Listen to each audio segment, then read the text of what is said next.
चरणों में प्रणाम करते हुए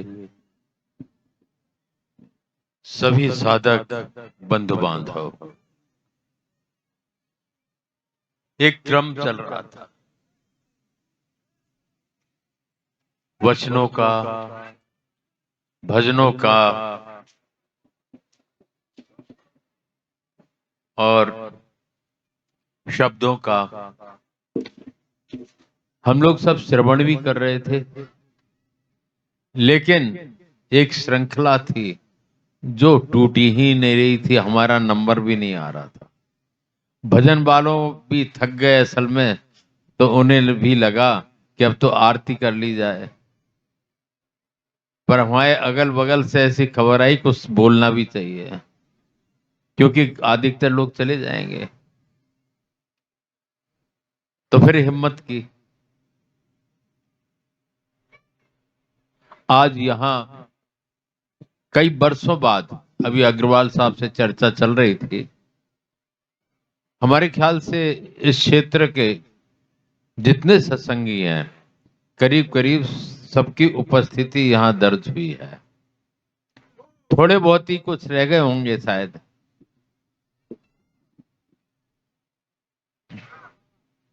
भाव और प्रेम के बिना ये उपस्थिति भी नहीं होती है।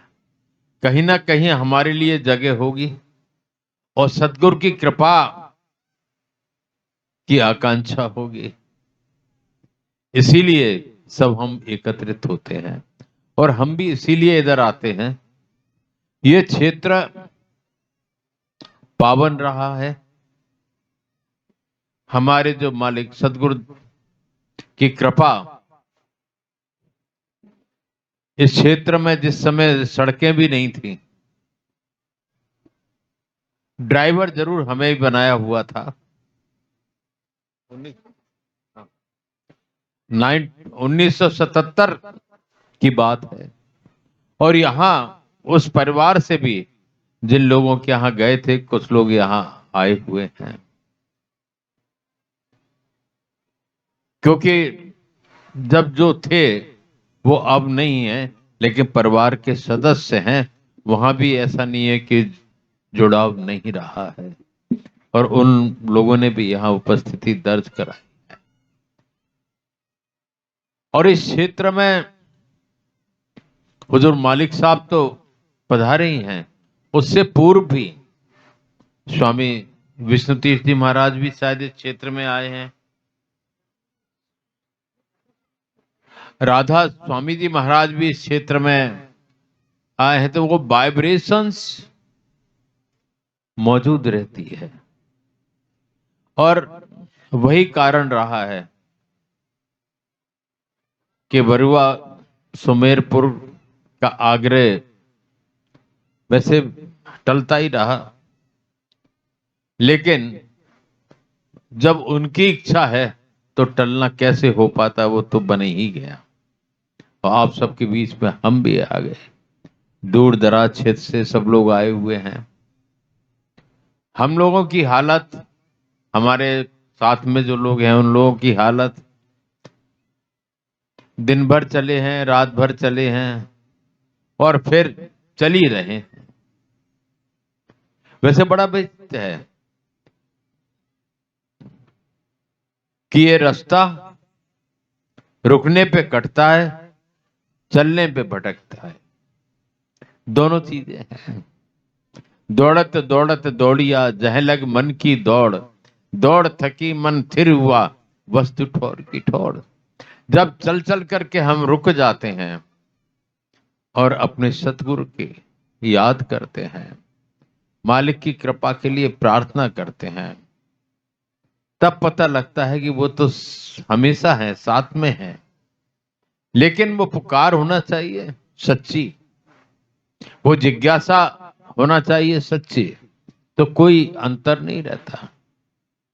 जो नित्य है, शाश्वत है, तो अग्रवाल साहब ने भी बताया है, गुरु तत्व सर्वोपर है। जो नित्य है, शाश्वत है, किसी काल का प्रभाव वहां नहीं है, और निरंतर जब देह स्वरूप से कोई हमारे गुरुजन यहां से पधारते हैं, लेकिन उस तत्व में मिलकर के और व्यापक रूप से उनकी कृपा बरसती है, जिसका कि हमें बोध नहीं होता। हम खोए रहते हैं, लेकिन उनको तो बोध है, और वही कारण होता है कि आप सब लोग एकत्रित होते हैं और उनके बने हुए हैं।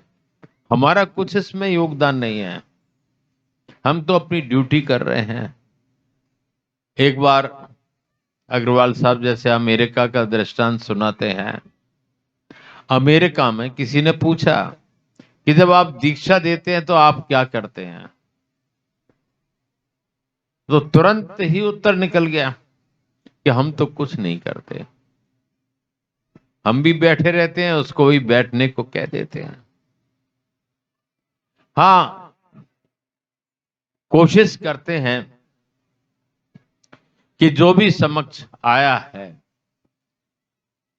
जिस आशा से, जिस उम्मीद से, तो उसकी जो प्रार्थना है उनके चरणों में पेश करने की कोशिश करते हैं, क्योंकि करने वाले वो हैं, हम तो कुछ करते नहीं।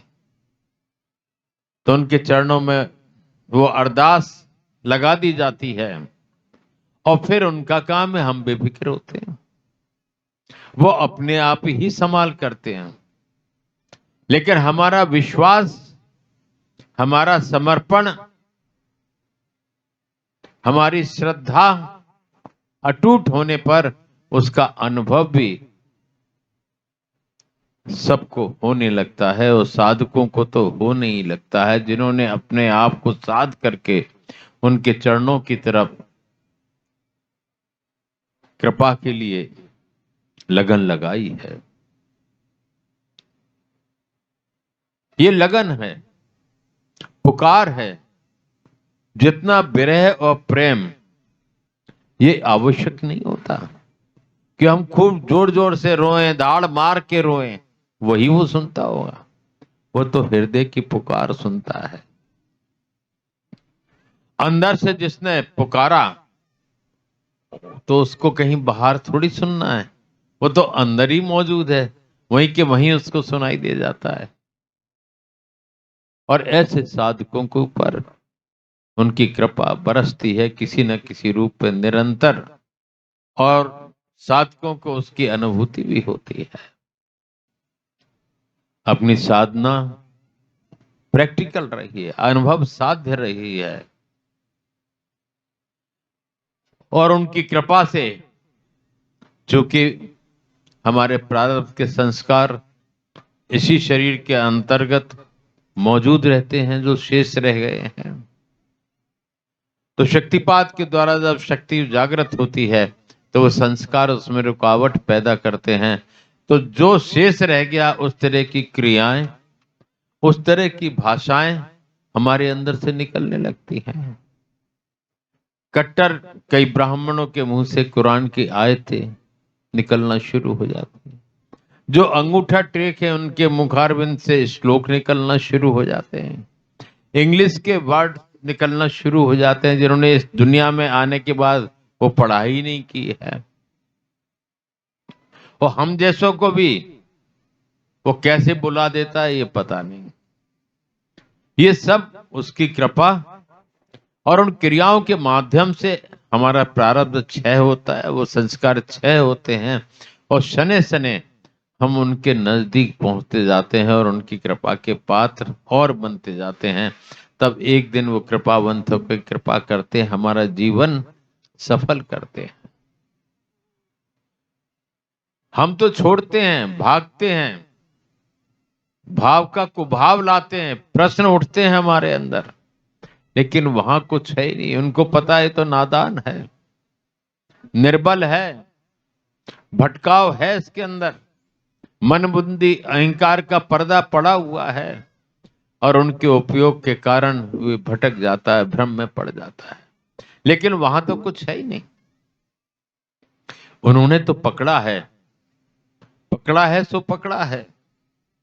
हम कितने भी दौड़ते रहें, भटकते रहें, वो तो फिर भी हमारे लिए खुद दौड़ते रहेंगे और हमको लगाते रहेंगे और कोशिश करेंगे जल्दी से जल्दी इसका काम बन जाए।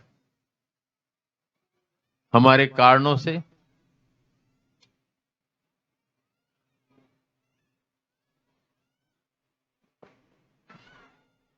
हमारे कर्म के कारण, वर्तमान की स्थिति के कारण एक गैप हो जाता है और हमारे ऊपर मनाकाश पर हमारे वो कर्मों के कारण वो आवरण आ जाते हैं जो कि भटकाव पैदा कर देते हैं। अगर हम, जैसा कि अभी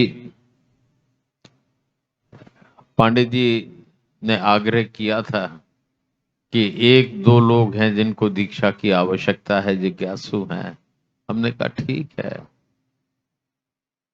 लेकिन जब शुरुआत हुई तो एक दो नहीं, वो तो दो चार और 50 के करीब पहुंच गए। तो हम तो कुछ करते ही नहीं, जब शुरुआत हुई तो वो जाने, उसका काम जाने।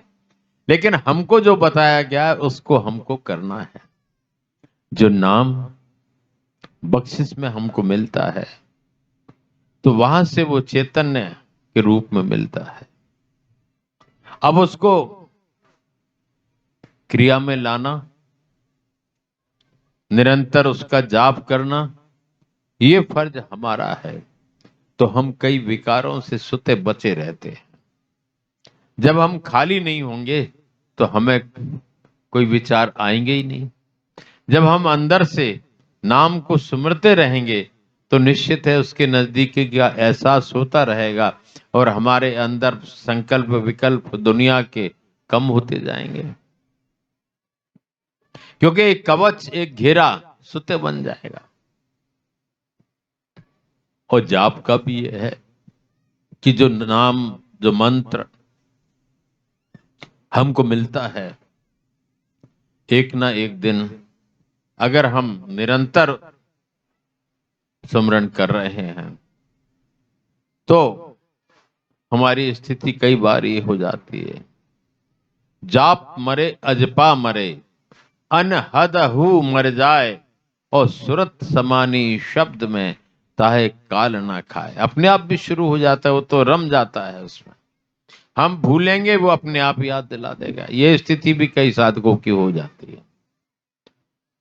एक छोटा सा दृष्टांत देकर के अपनी वाणी को यहीं विराम देंगे, क्योंकि सबके कई तरह की स्थितियां बन रही होंगी, विलंब हो गया है कई चीजों में। उधर का बड़ा योगदान रहता है, पेट का बड़ा उधर योगदान रहता है। कबीर साहब ने तो कहा है, भाई इसको ये विघ्न पैदा ना करे तो कुछ ना कुछ इसको डाल दिया करो ताकि वो आगे का काम तो सही चलते रहे। लेकिन आज स्थिति कुछ ऐसी बन गई कि कई लोगों को वो भी दिक्कत आ रही होगी। अगर ये पेट ना होता तो हम बड़े सुखी होते, ना काम करना पड़ता ना धंधा, फिर तो भगवान का नाम ही जपते। लेकिन उसने कहा कि सब कुछ तुम्हारे पास है, दिया है, और फिर भी हमें नहीं भूलोगे तो हम भी तुम्हें नहीं भूलेंगे। ख्याल उन चीजों का नहीं करना है, अंदर से उससे जुड़ना है और निरंतर हर स्थिति में उससे जुड़े रहना है। तो वो इबादत है, वो पूजा है, वो सुमिरन है। ऐसी स्थिति हमारी होना चाहिए। तो चाहे कोई भी विघ्न आए, लेकिन जहां परमार्थ का, जहां सत्संग का की बात आए तो हमें स्थिर चित्त होकर के उस तरफ अपना रुझान लगाए रहना चाहिए, तभी उससे काम बनता है। एक बार एक छोटा सा किस्सा ध्यान आता है, लोग बाग अभी तक समझ नहीं रहे हैं उस चीज को। दो मित्र थे। एक मित्र सत्संग में जाया करता था और एक उसका मित्र गलत जगह जाया करता था। उसे सत्संग वगैरह से कोई मतलब नहीं था। वो बहुत समझाता था कि भाई तुम सत्संग में चला करो, पाठ में अच्छी बातें होती हैं, उनको सुना करो, तुम कहाँ गलत फंस गए हो। बहुत समझाता था वो। तो वो कहता था, अरे कहाँ अभी मौज मस्ती करने के दिन है, ये तो बुढ़ापे में देखा जाएगा। बुढ़ापा आएगा क्या नहीं, ये मापदंड अपने पास गारंटी नहीं है। उसका होश नहीं था कि आएगा भी क्या नहीं, लेकिन अभी तो मौज मस्ती के दिन है, खाओ पियो मस्त रहो। और जहां वो गलत जगह जाता था उसी में मस्त।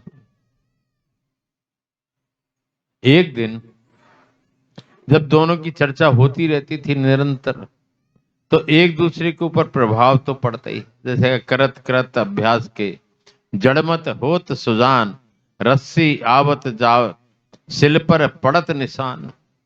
जब रोजाना वो सुनता था, तो एक दिन ये सत्संग में बैठा था, इसके मन में आया कि मैं रोज सत्संग में बैठता हूं, क्या मिला मुझे। वो देखो कितना मस्त रह रहा है, मौज मस्ती अपने मौज कर रहा है, तो ऐसे सत्संग से क्या फायदा। ये ख्याल उसके मन में आया, जो सत्संग में था। हम लोगों के मन में भी इस तरह के बातें चलती रहती है, मन बड़ा खराब है। जब दोनों का, और उधर वो जो गलत जगह जाता था उसके मन में आया कि देखो वो कितना भला मानुस है, रोजाना ईश्वर की चर्चा सुनता है, भजन सुनता है, कीर्तन सुनता है, सत्संग में रहता है, और मैं कहाँ पे यहाँ फंसा हुआ हूं। उसके मन में ये ख्याल आया, इसके मन में उसका ख्याल, उसके मन में इसका ख्याल। दोनों की यात्रा पूरी होती है तो बड़ा विचित्र होता है, उसके फैसले बड़े विचित्र होते हैं। कि जो वो गलत जगह जाता था, उस समय जिस समय इसको एक ख्याल आ रहा था, उसी समय उसका बुलाना आ जाता है। उस समय जिस समय इसको ख्याल आ रहा था, इसका भी बुलाना आ गया, दोनों चले गए। तो जो सत्संग में जाता था, बरसों की जो कमाई थी, तो वहां जाकर के देखा कि उसको यम के दूत नरक में ले जा रहे हैं। और वो जो गलत जगह जाता है, उसको देखा कि स्वर्ग से स्वर्ग में ले जाया जा रहा है। अब उसने सोचा कि मैं रोजाना सत्संग में जाता था, इतना सब था, मुझे नरक मिला, और जो कभी सत्संग में भी नहीं जाता था, बैठता था, उसको स्वर्ग मिल रहा है। प्रश्न उठे। उसने प्रार्थना की, बताया कि ये तो जिसको आप स्वर्ग दे रहे हो, ये तो ऐसा ऐसा ऐसा ऐसा, उसकी बुराइयां गिना दी ढेर सारी। जब बुराइयां गिना दी, तो वहां से जो भी व्यवस्थापक थे उन्होंने कहा ये सही है, लेकिन जब इसका बुलाना आया, इसका सोच तुम्हारी तरफ था और तुम्हारा सोच उसकी तरफ था, तो जो फल तुम्हें मिलना चाहिए था वो उसको मिल गया, उसको मिलना चाहिए था वो तुम्हें मिला। मन के संकल्प विकल्प से एकदम प्रभाव पड़ता है। हमें सचेत रहना चाहिए कि कोई गलती तो नहीं हो रही, कहीं हमारे पुण्य कोई और तो नहीं ले जा रहा है, और उसके पाप हमें तो नहीं भोगना पड़ रहे। ये संकल्प विकल्प का बहुत आदान प्रदान हो जाता है। बाहर से प्रकट भी ना करें, पर अंदर ही उठने पर वो प्रभावकारी हो। अब आप सब लोगों से यही है कि अपने अंदर और बाहर एक से रहें, और उनकी कृपा के पात्र बने रहें, ताकि उनकी कृपा सदैव बनी रहे।